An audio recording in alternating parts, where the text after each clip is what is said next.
Dulu tuh rasa cemasnya luar biasa banget ya.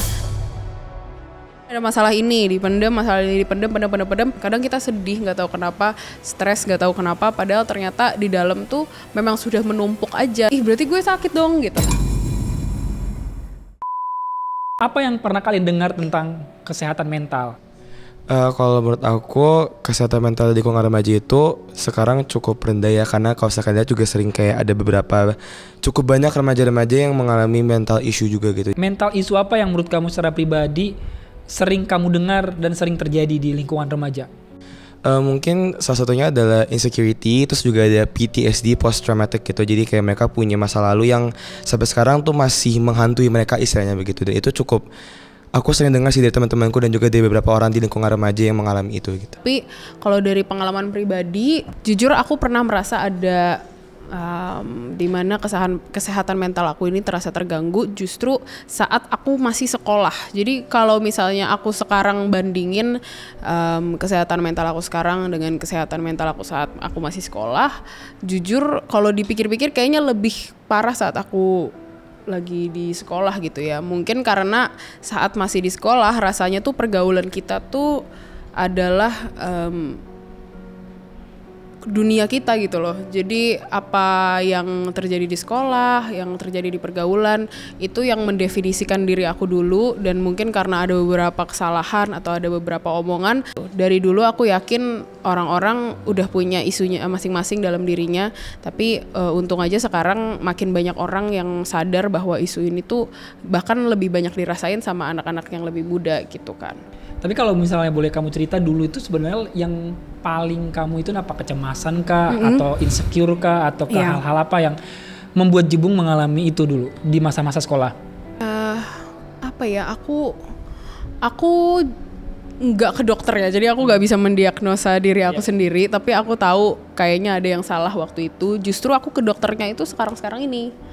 Dan kalau bisa dibandingin ya, dibandingkan keadaan aku sekarang sama keadaan aku dulu, lebih parah dulu gitu loh. Tapi sayangnya dulu aku belum tahu banyak soal apa sih yang harus aku lakuin kalau misalnya aku merasa seperti ini gitu. Dulu yang banyak mempengaruhi sebenarnya banyak soal insecurities, soal kepercayaan diri, soal kecemasan soal masa depan, atau merasa membanding-bandingkan diri sama teman. Apalagi kalau waktu itu di masa-masa SMA akhir, ada yang udah dapat kuliah duluan, ada yang udah tiba-tiba keterima di mana, dapat ini, dapat itu. Ya. Sedangkan waktu itu aku gak dapat sampai akhir gitu kan. Kalau sekarang kecemasannya ya sama, mungkin lebih ke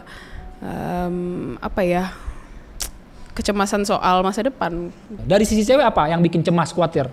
Jujur kalau misalnya aku sendiri tuh, kalau misalnya di masa depan belum kesampaian untuk ngebahagiain orang tua, itu juga jadi salah satu kecemasan yang pikirin terus. Iya, jadi kadang kalau misalnya malam mau tidur gitu kayak kadang-kadang suka muncul aja kayak bisa nggak ya kesampaian, nggak ya, berhasil nggak ya untuk ngewujudin cita-cita ngebahagiain orang tua. Oke, wow, berat banget ya. Menurut Jibung secara pribadi, gimana caranya untuk keluar dari isu mental health itu?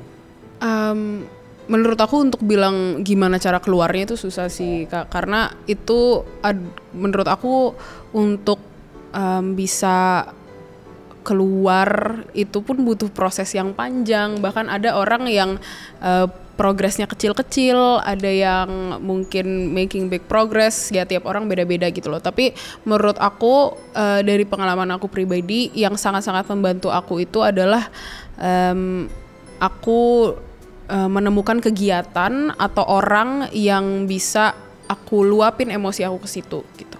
Misalnya aku ketemu satu orang aja yang bisa aku kasih tahu masalah aku di apa. Walaupun mungkin belum 100% kita siap untuk nyeritain apa yang kita rasain, tapi seenggaknya ada yang dikeluarin. Karena pengalaman aku dulu kayak misalnya ada masalah ini dipendem, masalah ini dipendem, nanti pas sudah menggunung bahkan kita tuh nggak tahu kita tuh kenapa gitu kan. Kadang kita sedih nggak tahu kenapa, stres nggak tahu kenapa, padahal ternyata di dalam tuh memang sudah menumpuk aja sampai akhirnya perasaan itu kayak udah stuck gitu di dalam situ, udah terbiasa juga kayak gitu. Jadi sangat penting untuk bisa berkomunikasi sama orang terdekat dan meluapkan emosinya gitu. Dan memang kalau memang sudah di level dimana kita sendiri udah nggak bisa figure out, memang jangan takut untuk bisa ngobrol sama orang yang lebih expert gitu loh di bidangnya. Ada nggak pesan mungkin dari masing-masing lah ya, kayak penyemangat lah ya buat dia, hey jangan milih jalan pintas, bahwa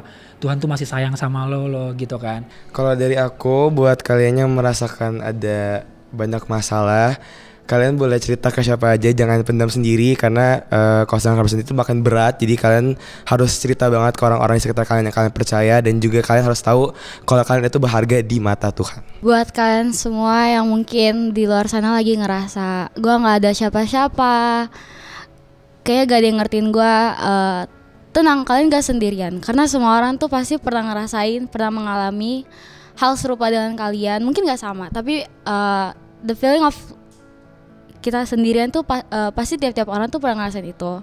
Jadi jangan nganggap kalau misalnya jalan pintas itu adalah jalan terbaik.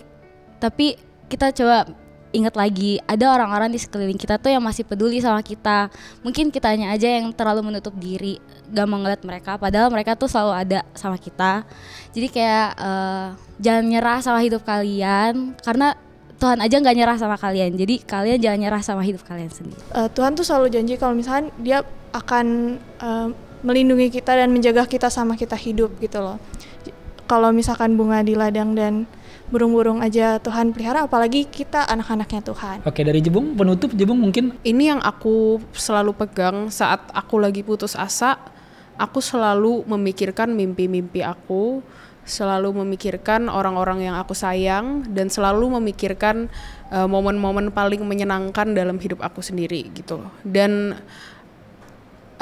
selain itu ada beberapa hal yang menurut aku juga membantu aku, yaitu menyisihkan waktu-waktu yang kita pakai untuk terlalu memikirkan segala masalah kita dengan kegiatan-kegiatan yang mungkin bisa bermanfaat bagi pikiran kita gitu loh. Kalau misalnya aku pribadi, ya aku mungkin nonton, aku mungkin journaling, tapi kalian lah yang cari permasalahannya atau kegiatan-kegiatan yang mau kalian lakukan apa.